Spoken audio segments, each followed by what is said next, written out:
আমার প্লেসমেন্ট হয়েছে বায়োটেক টেকনোলজিতে, আর আমার বোনের প্লেসমেন্ট হয়েছে এসসি ওয়েব টেকে। আমি জয়শ্রী মাইতি, আমার বোন পূজা মাইতি। লাস্ট ইয়ার আমরা ওয়েভারসেভ একাডেমিতে পিএইচপি কোর্সে ভর্তি হই। আমাদের ট্রেনিং পিএইচপি কোর্সের ওপর আমাদের ট্রেনিং কমপ্লিট হয়ে গেছে এবং আমরা দুজনেই প্লেসমেন্ট পেয়েছি। আমার বাড়ি তারকেশ্বর সোদপুর। আমি বিএ ইংলিশ অনার্স করি। তারপর আমার কোডিং খুব ভালো লাগতো, তাই আমি নন টেকনিক্যাল থেকে টেকনিক্যাল লাইনে আসি এবং এখানে এসে সাকসেসও পাই। আজকে আমি আমার সার্টিফিকেট নিতে এসেছি।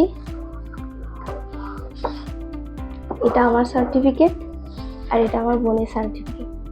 আচ্ছা, আমি HTML-টা খুব ভালো শিখেছি, HTML CSS-টা খুব ভালো শিখেছি, আর পিএইচপি তো ঝন্টু স্যার খুব ভালো শিখিয়েছেন। থ্যাঙ্কস টু ওয়েভারসেভ একাডেমি আজকে আমার এই সাকসেসের পেছনে থাকার জন্য।